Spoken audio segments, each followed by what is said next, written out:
You know, I'm a product of the South of the 1920s, which is the Jim Crow South. And it was a good growing up.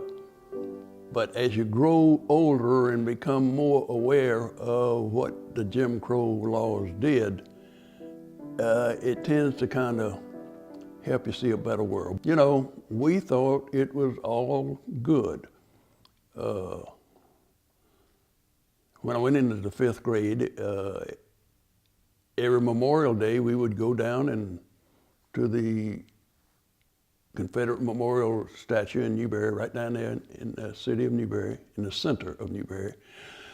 And we would wave our little Confederate flags and sing Dixie and sing the Bonnie Blue Flag and things. I remember also, born on College Street, moved down 1 block south down to 1900 College Street in 1936. And, you know, at that time, College Street, which was on the front side of our property, had paved sidewalks, curbs, lights.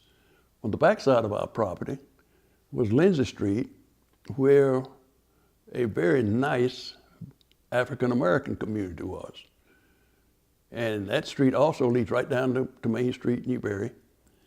It had no curbs, no sidewalks, limited lighting.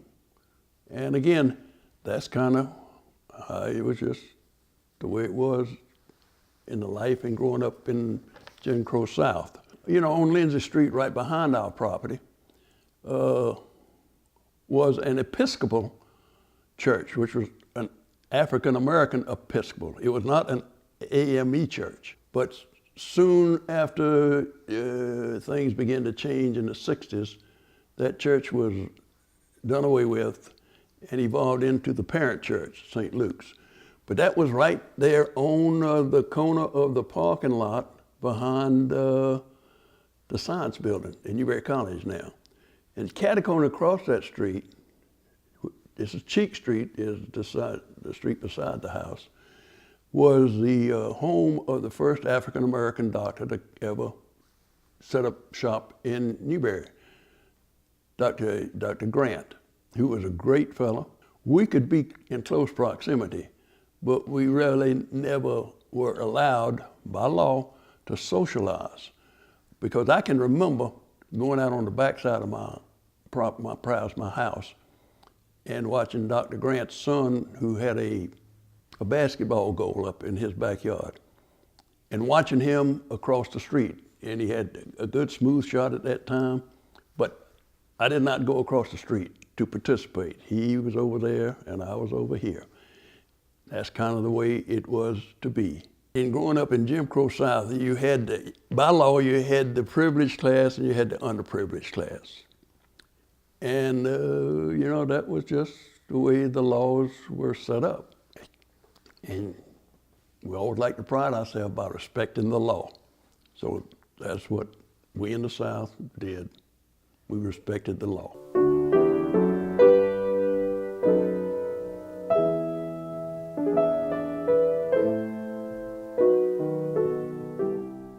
I spent 2 years in the Navy, had a great experience,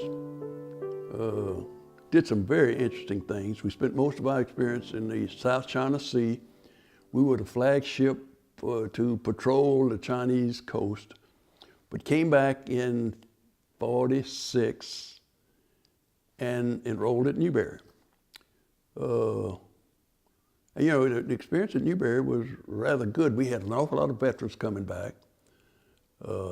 Probably the biggest club on campus during those years I was at Newberry from '46 to '49 was the Day Student Club. Again, very interesting, and I think young people need to understand this. It was mandated, or the law was passed, that veterans had the right to go to school. They would be paid, their tuition would be paid for, and having come up in Newberry, an awful lot of the people could not afford to go to college. But when they came back after service, there was an explosion of kids out in the community of Newberry who could now avail themselves of the opportunity to get an education at at expense because they had paid the price of going to war. So there was a big day students club at that time. Big, and they, you know, I became the president of the day student club. I reflect on this and think, you know, I got a lot of appointed officers which I probably weren't entitled to, because I was president of the student body. I didn't run for president of the student body. I don't know how I got that office, but I was the president of the student body.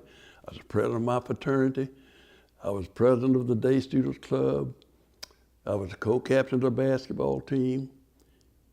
And I didn't have a lot of skills for any one of those positions, but I just kind of fell into it. But I had that leadership role at the college. And then I finished in '49 in education, went into education, and my first job was in Georgetown, South Carolina.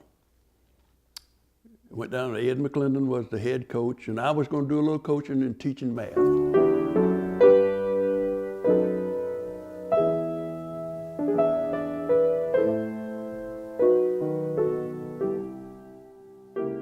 In '51, there was a decision, there was a court case over in Clarendon County, Briggs versus Elliott in Clarendon County, where black families whose kids were walking to school from these very rural areas and were passed by buses full of white kids going to schools in the same direction. So the Briggs versus Elliott case basically was over the fact that those black families were requesting transportation for their kids to go to school.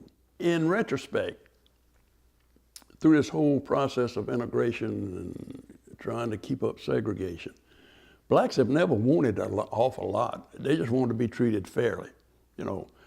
And the adults weren't asking for much. They just wanted their kids to be out of the weather so that they wouldn't have to walk to school and, you know, let's put this in perspective, be splashed on during rainy days by white buses driving by. Give us a bus and take our kids to school. That was the Briggs versus Elliott, which went to the circuit court in Charleston. And this is a little interesting thing that is not taught in history books, because not a lot of this was in the public press in South Carolina. But when it went to the circuit court in Charleston, there were 3 people on that court. And 2 of them were absolute segregationists. And there was one with a little bit better open mind, a little bit more open mind, J. Waiter Swearing. An appeal to that court could be decided by one judge, or it could go before the 3 judges. If it went to the one judge, whoever it was, and that decision was passed down, that was final.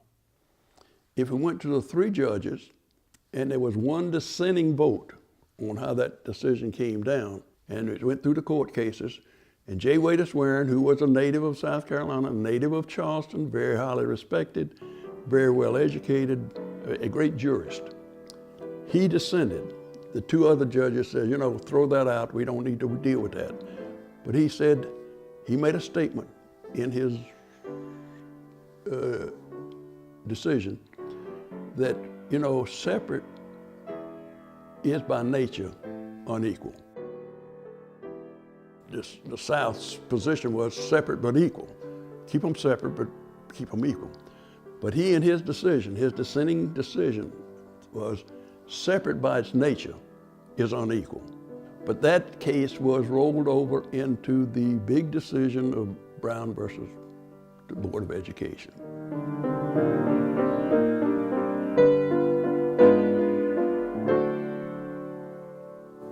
During all this time now, with my involvement in public schools, again, segregation, integration had never really been discussed. Although the Brown decision had been made in '54, we're now at '59.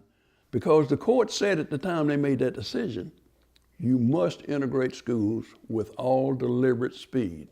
Now that little phrase right there, with all deliberate speed, gave the white school boards and the white superintendents in the South, and South Carolina I'm aware of, and throughout the South, we can just delay this and delay this. So what was going on up there in boardrooms was not affecting us at the operational level, teachers, principals, students.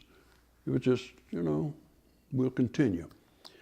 Had great, yes, there's never been a better school than Beaufort High School during those 6 years I stayed at Beaufort from 1960 to 65.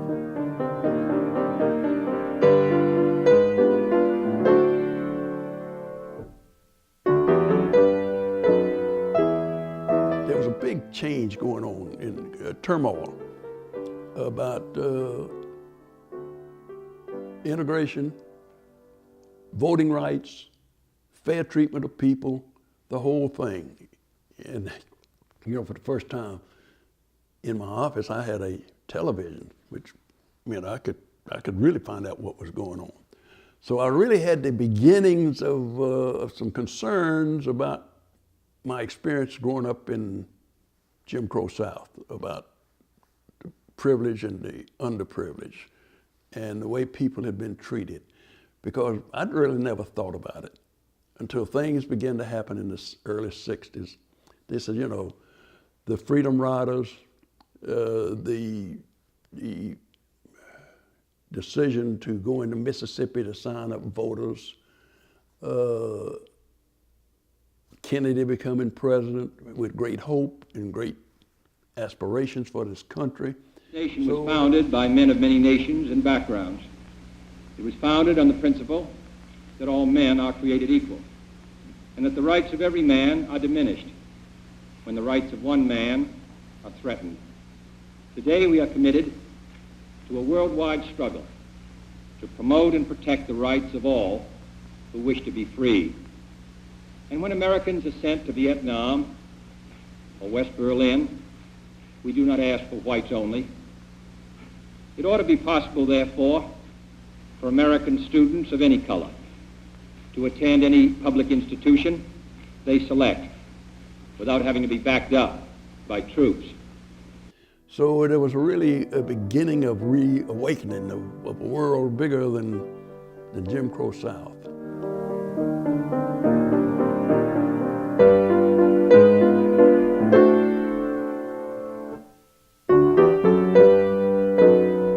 So in 1965, 66, I pack up and go to the University of Florida, which again ended up being a terrific decision, because I'm telling you, at the University of Florida during that time was really the first time I really got good teaching. I mean teaching where you sit back and you do a little bit of reading and you reflect with professors who are bringing ideas to you and bouncing them around.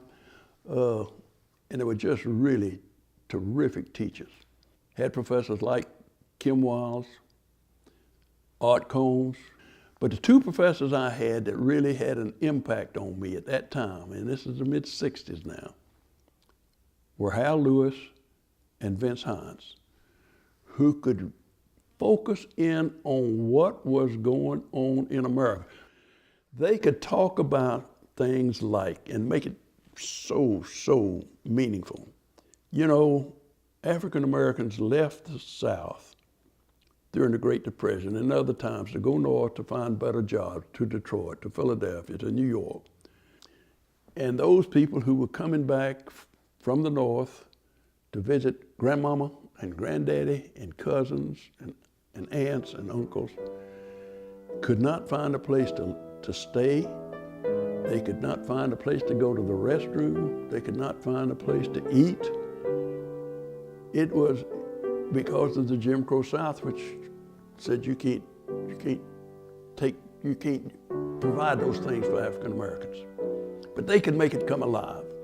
And I said, you know, this is great that we are living in a society where we still have a class that's privileged and a class that's underprivileged, and that's not right.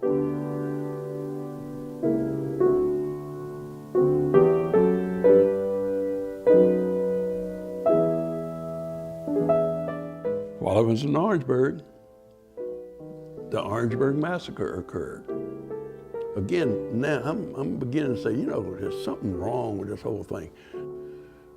The National Guard was brought out, the State Highway Patrol, forced these kids who really all they wanted was to do what they were entitled to do.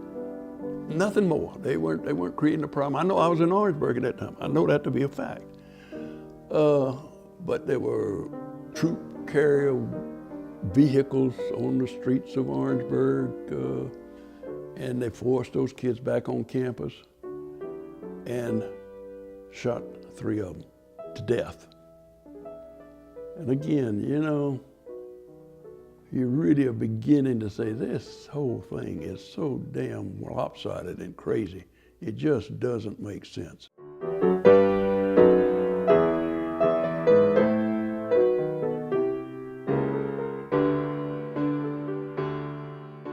HEW had finally, about 1967, 68, had finally told schools who had been trying to avoid integration that we've given you enough time for this all deliberate speed edict to come out that you're gonna have to integrate.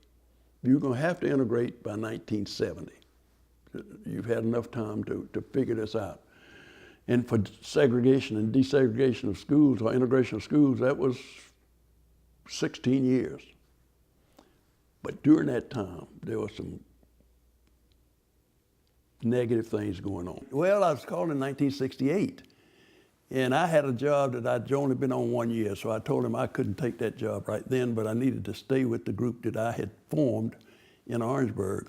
But the next year, he called again and said, we're gonna have to integrate, and we'd like for you to come over and help us integrate the schools. We know we're gonna have to do it. So I took that as a real great challenge. You know, this was something that we had fought in the South, in the school systems, in the school boards, in the communities, to not abide by the law, but to work toward keeping schools separate.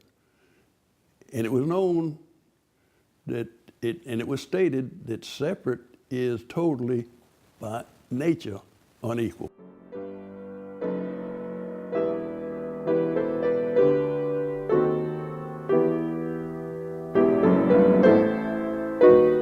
When I first went to Sumter, which was before school, preschool, during that summer, there was a Klan rally. There was a Ku Klux Klan rally.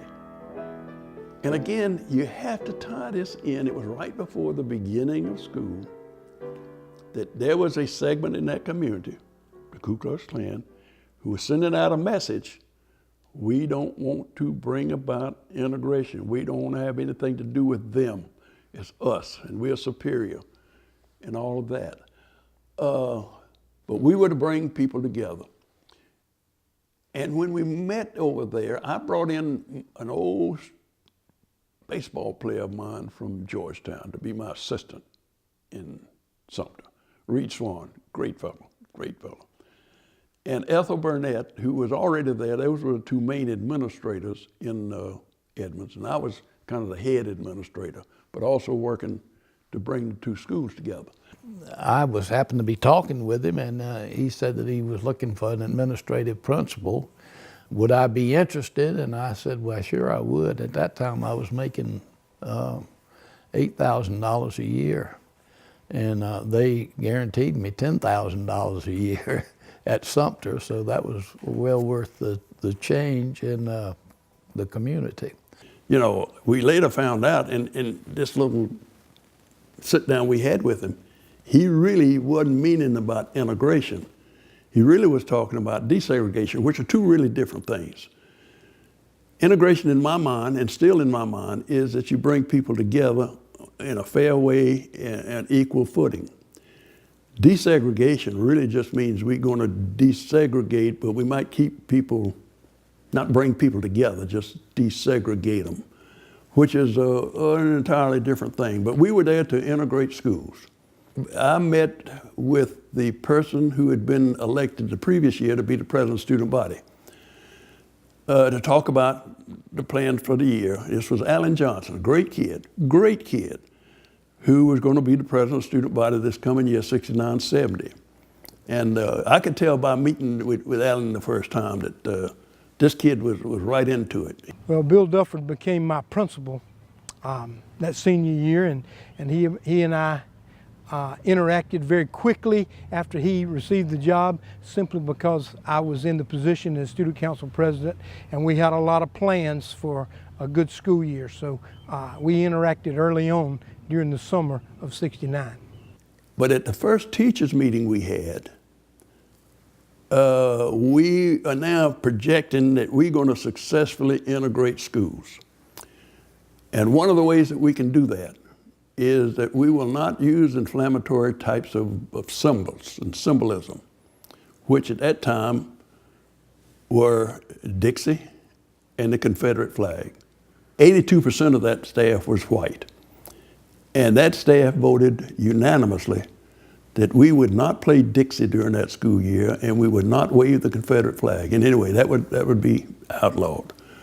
So that was passed unanimously, and we passed that up to the superintendent.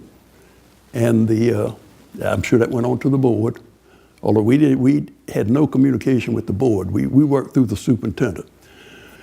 But we had an excellent football coach, Steve Satterfield, who really, again, understood the whole human interaction with people. He did it basically by accepting individuals and not separating individuals.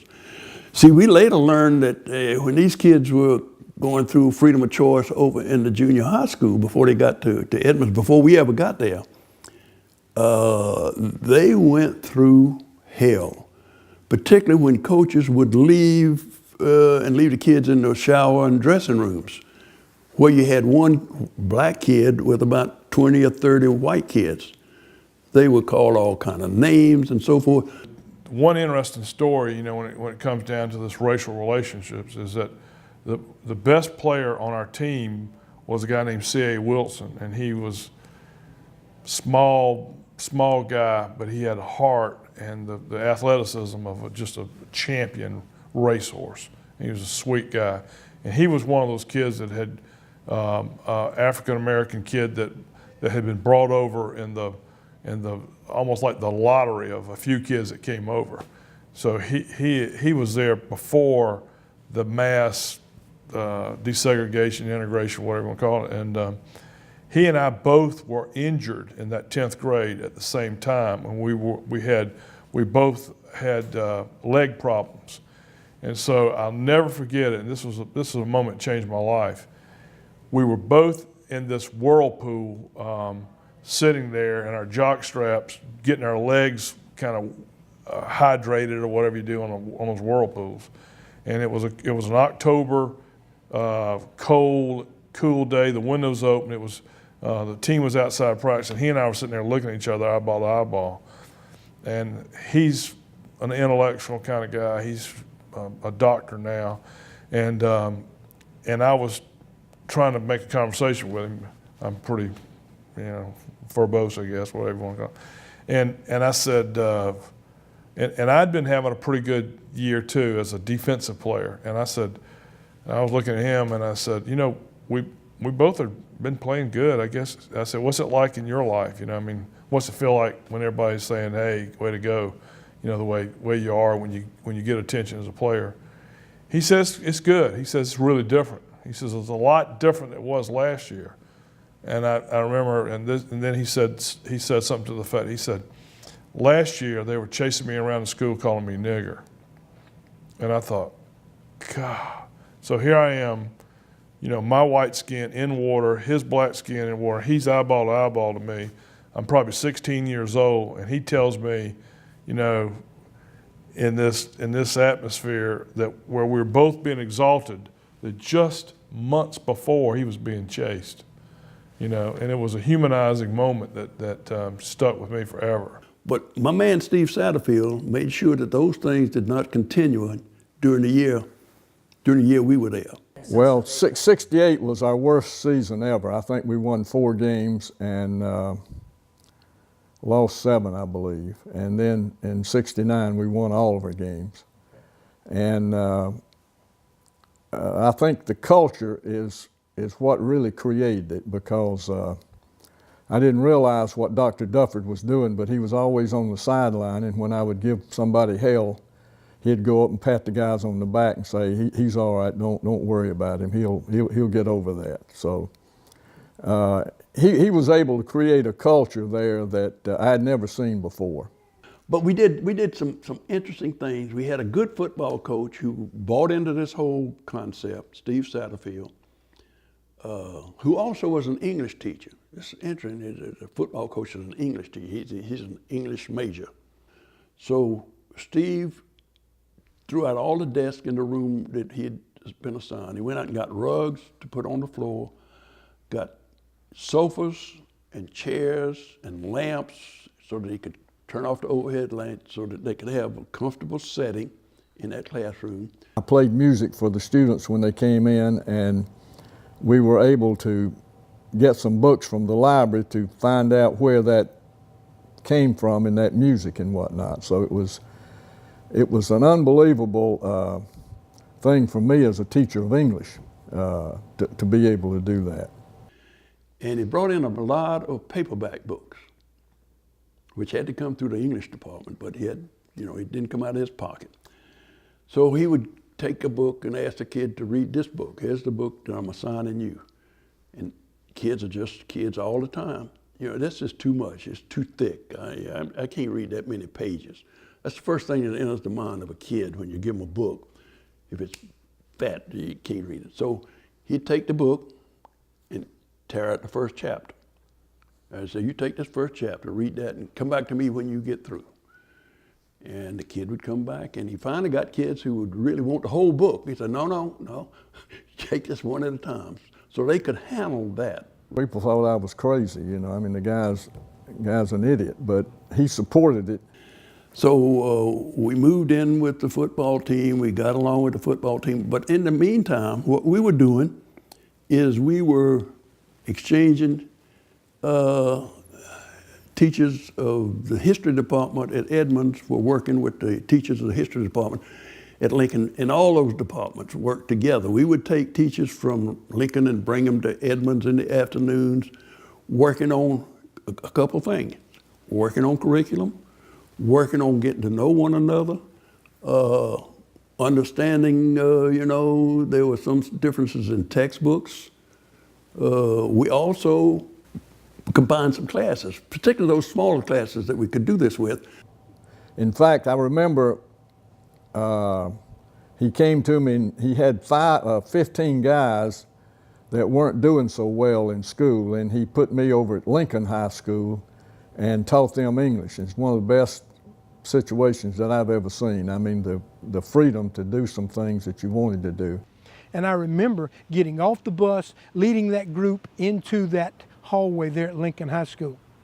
And I remember how all of the students at Lincoln High School actually backed up and stood against the wall as we walked through.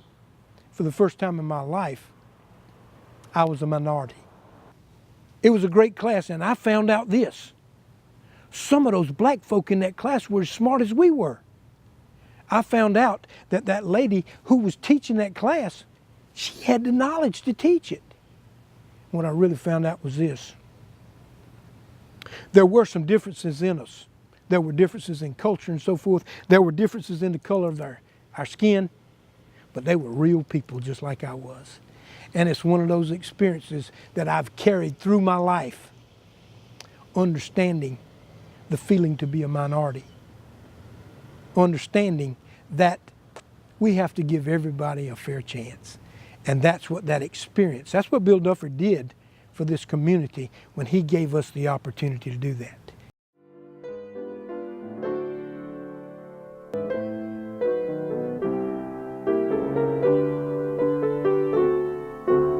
We set up a bandstand. We built a bandstand out by the football field where we knew, and Alan knew this too, that music tended to bring people together.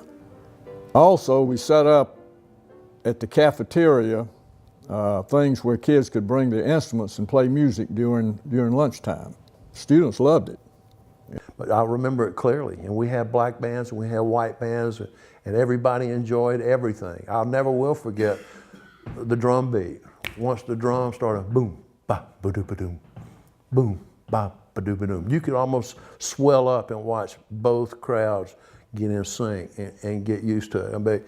But you know, we were teenagers and it was music, and you know, mini skirts were coming available, and long hair and all those things. There was a lot of repercussion outside of our school about it, but I remember it clearly. It was a great thing. It brought us together. It didn't bring us apart. And we had a great young lady who was the editor of the high school newspaper. But she would write editorials in the newspaper about things like the excessive use of pesticides and insecticides in farmlands.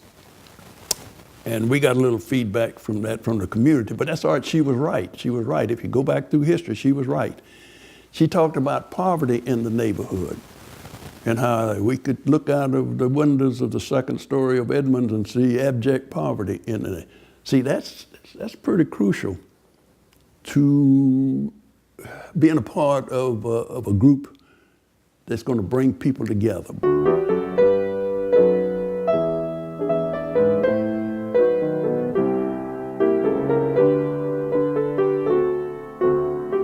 And we were really doing stuff that was turning out to be really good, to the point that Southern Leadership Council in Atlanta, Georgia, found out some of the things that we were doing. Actually, we went to Tuscaloosa because we were kind of really in the forefront in South Carolina at that point, primarily due to the leadership of Dr. Dufford. And we were asked to go to Tuscaloosa to meet with schools in Alabama and to tell them what was going on in Sumter. And we were kind of held up as a role model, I suppose, for them to look at what was going on in Sumter and try to emulate what we were doing. And they came over and asked if some of our students would be willing, which meant we had to prove it, to fly to Alabama to talk with some students over there who were having difficulties in the process of integration. And Alan is right in the middle of this now. This is our student leader. So they paid to charter a flight and take about 20 of our kids from Sumter, South Carolina into Tuscaloosa, Alabama to sit and talk among students. We must have been a lot further ahead of them. They were just, we were like people from another planet. You know, we were a high school that would fit more into what a high school is like today. And I'm not kidding. That year, the Dufford year. And one of the people who really was the moderator in this whole thing was a person I'd never known before this, Moses Rabb. It was exciting because, you know, getting these kids to do something like this in South Carolina, being a model for integration or for desegregation. I mean, that was really exciting, the problems we'd had. So, and that's when I'd heard of Dr. Dufford, but I had not met him until that trip. One of the impressive things on the trip were the kids and how they got along with each other. They just had fun and they laughed and they talked across racial lines, across sexual lines. I mean, they were just a freed up bunch of kids. I think it was a special time in that prior to us going, there had been serious riots in the state of Alabama. I remember very vividly seeing Dr. Martin Luther King as he marched through the streets of Alabama and so forth. There was such racial tension at the time. But one thing was very, very special. We were invited to come, and I really didn't know why we were going. I knew we were going to speak to a group of people. But this was really special for us because now that I look back on it, people were starting to recognize what we were doing in Sumter School District. People were starting to see that we were actually making some headway, and it was important because we were a typical Southern town. We wanted them to use words. And, you know, frequently when people resort to violence, it's because they are unable to express themselves and their feelings with words. And so to make up for that inability, frequently they resort to violence. But I remember one question that was asked, and this is rather typical, you know. These kids are sitting in a group, and one of the little kids out of Alabama asked the question of our students, says, you know, we've never gone to school with blacks, and we don't know how to do that. How do you do that? How do you do that? And one of our little students, Layden Cubbage, thought about it and responded. I said, let me tell you, it's like kissing a girl. You just close your eyes, sometimes just do it. And everybody just kind of understood that, you know, you've got to take that little first step into a little uncomfort zone, and then the benefit happens. But basically what we were doing, we were working primarily through a human relations model. And that being, you know, that all people have value, and we all have the potential to do good, you know, and that kind of stuff. And we also, by virtue on the other side, we have the potential to do evil. We didn't stress that part, but you could see that happening. But then we use the model of having both teachers and students divided sometimes, together sometimes. And so we did this thing of getting, when I say divided, in separate groups, not so much as a division, but in separate groups where they were with their peers, so to speak, so that they could talk, hopefully, with more freedom in a group of peers than they would be with teachers. And the same thing for teachers. You know, believe it or not, teachers are sometimes threatened to talk in front of students. And so we kind of protected everybody that way, we hoped. Here's another thing that we found out not by design, not by plan. We ran most of our things that we did in the school under the radar. I think had we run a lot of the stuff through the school board, expect them to approve it before it came down, there were things that we did that probably would not have been, and I know they would not have been approved.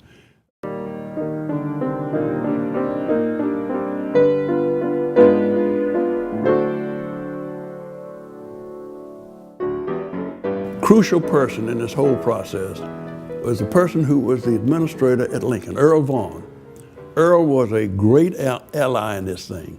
Now, Earl was a native of Sumter, which put him in a little different light from Reed and myself, who were committed to doing what we were there to do, but we didn't have the ties to the community, which tells me Earl Von had an awful lot of courage. We used to meet daily. We would meet daily and talk about what we're going to do and how we're going to work this thing out. The sharing of one class on one campus to bring students from one side to the other, the whole thing. And I remember Earl would come over to Haynesworth, to Edmonds, and we would deliberately, and remember we would deliberately go out of the front door of the school and stand there and talk to one another. Now you're probably saying, well, what does that mean? It means I was trying to get those people over in that white community a little bit comfortable with a black man coming over into the white community. And I know we would sit down and for probably 15 or 20 minutes, talking, a black man, a white man, both of us co-conspirators, working together. Earl was a heck of a fellow who did an awful lot of good work and was very meaningful in that whole year. Well, what Earl did in his school, he would prepare, remember now, they weren't accustomed to having little white girls to come to their pep rallies. This was, you know, you got to get into the head of the way whites and blacks still look at one another, but it looked at one another at that time. So he would get his student body ready for little white girls coming over. He would get his teaching staff to understand that they're going to have to sit down with white teachers. We would also send some of our white teachers over to their school. You got to remember, it sounds rather childish now, but this was out of the world, that we were bringing people who were different into schools that that weren't accustomed to having that. So he had to set up his and live with his group over here, who I'm sure were very, very possessive of that black heritage, that black identity, with white people coming in. And that was left up to Earl to do that. And he did it, and it was a very peaceful experience, very peaceful.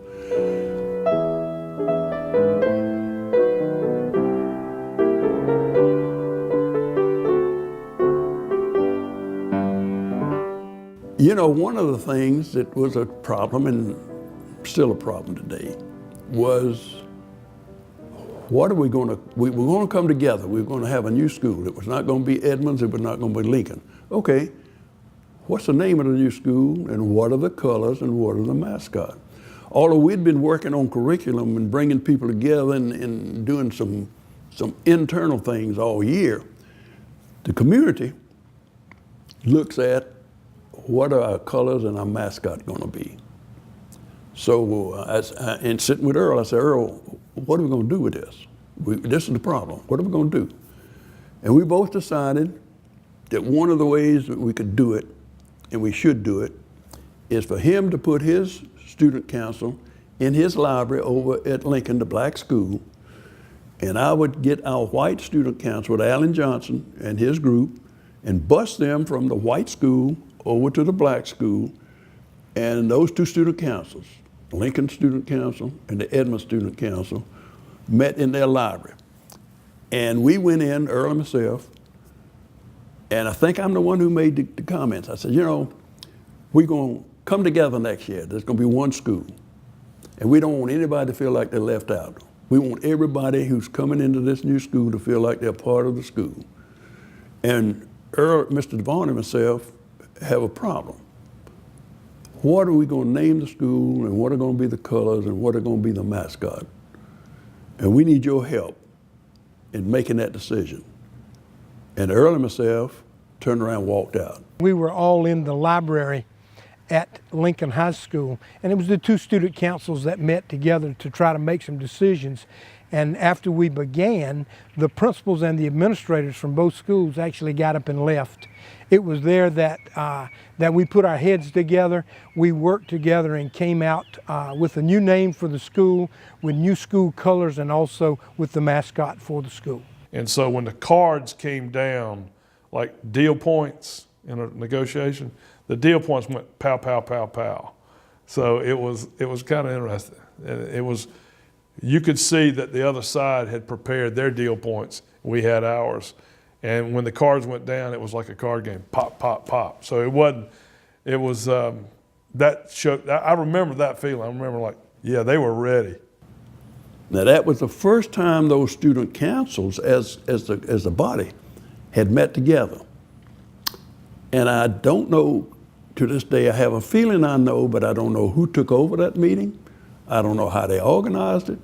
I don't know how they participated. Well, I would think that I actually took control of that meeting, but it was one of those where everybody participated. Both councils had the opportunity to speak, and it was not a short meeting. It was one of those where we really weighed everything out, and at the end we felt like we came out with some good decisions.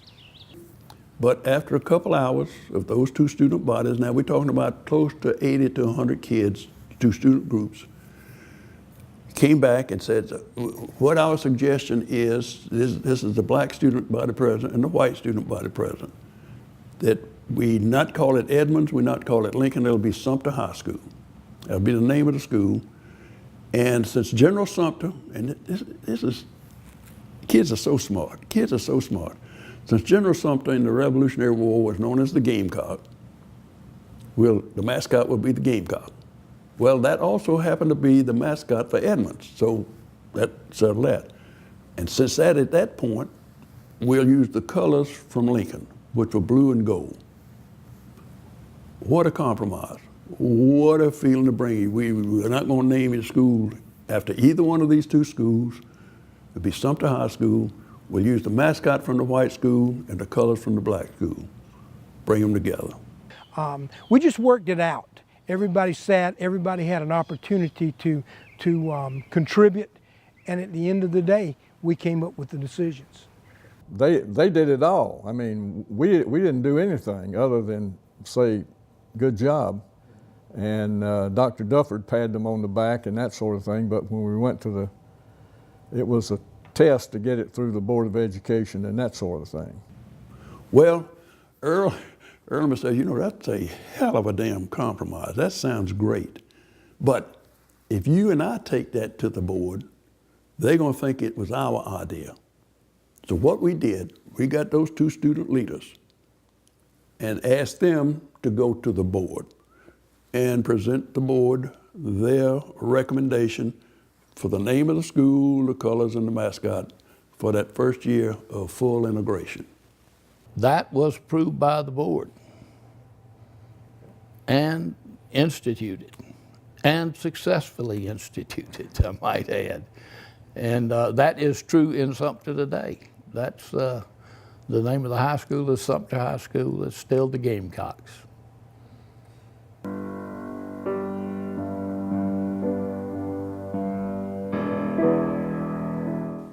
We got to rehearsal for graduation. And our superintendent and most superintendents like to go through a little rehearsal before the graduation. You go out to the field and you go through, like, you know, you accept your diploma and you go through. And in the middle of this, all of a sudden, the superintendent said, everybody sit down. Everybody sit down, have a seat. We're out in the hot sun preparing for the graduation the next night. And he says, I noticed that there's some people who are not shaking hands with me when we go through this little exercise of rehearsal. And you need to know that it is mandatory that in order to get a high school diploma, you must shake hands with the superintendent. I am a representative of the state of South Carolina. And in order for you to get a South Carolina high school diploma, you are required to shake hands with the superintendent. He even sent his assistant superintendent, Fred Wells, back to the office to get the Code of Laws, brought it back. We all sitting in the sun, and they over there by themselves leafing through the book.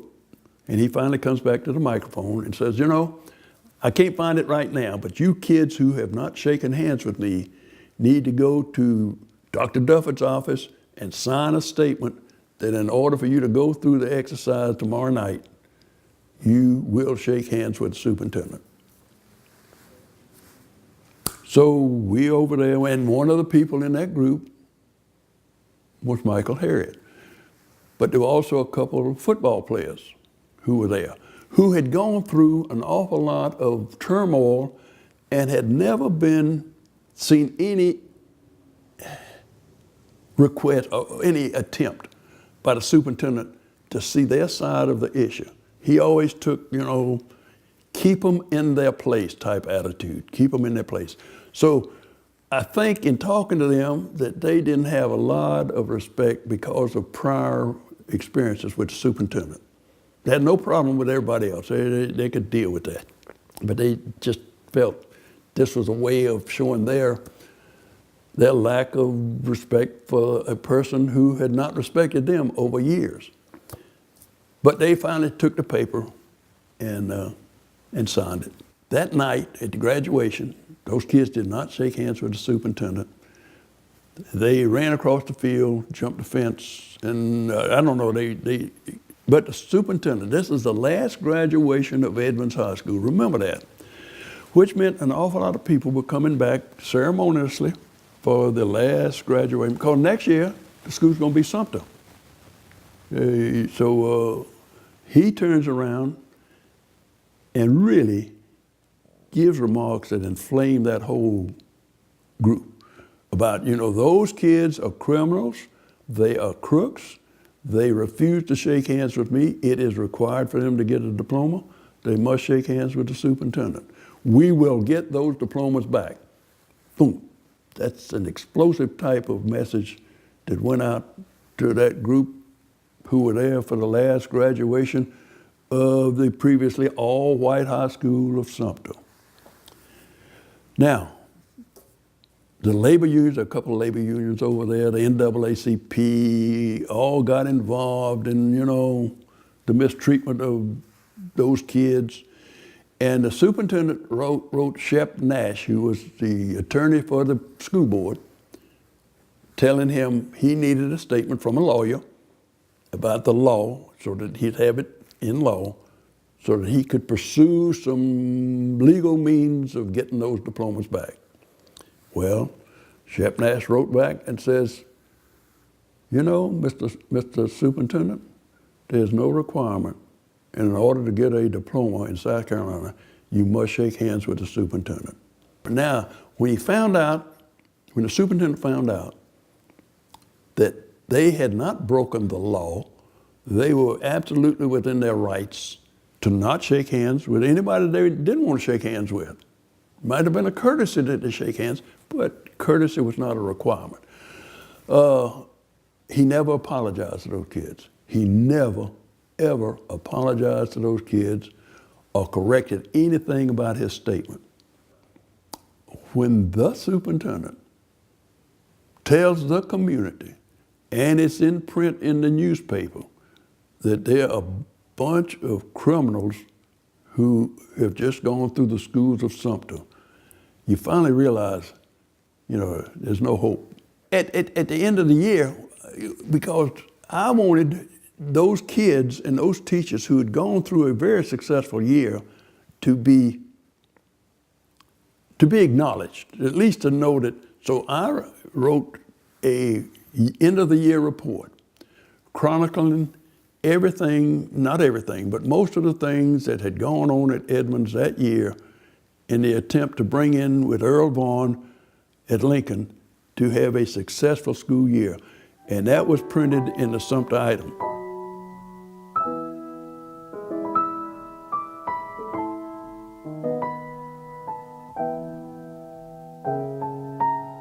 This experience in Sumter is the final conclusion of my evolution from Jim Crow into a world that's a little bit broader than the Jim Crow mentality. You know, I've finally arrived at seeing the world as a place where everybody ought to be able to live and live peacefully and be a part of decision making. And it helped define my life, I'm sure, as a contributing thing in my life. And I think we did the right thing, and I'm proud of what we did. But I didn't choose it. It just sort of happened. So change came about. May not have been quick change, but change came about. You know, it set it in motion and kind of reversing some of the kinds of things and setting another kind of action in motion. Yeah. Would you say today, being that South Carolina is fully integrated? You gotta be teasing me. I mean, see, integration is just one of the social problems that we face in South Carolina or in this nation. And again, this is the hypocrisy of an awful lot of us, where we continue to teach kids at a young age that God loves all people and that the church is God's house. That's a pretty good lesson that we teach kids. But if we really believe that, we would be more receptive to people who are different from us by the way we look, or maybe by the way we act, into our setting. And we haven't done that yet. But let me tell you, we began to change a culture, and it'll take years and years and years for that to be completely changed. But we gave it a good start. And as long as we keep people down, either it's health or education or any type of opportunity just to move beyond where we are today, if we deny them, we still be sitting 50 years from now. And I might not be here 50 years from now, I don't know. But they'll still be talking about the same things we're talking about today unless we finally get to the point that we accept everybody for what they're worth and do all we can to help all of us become better citizens.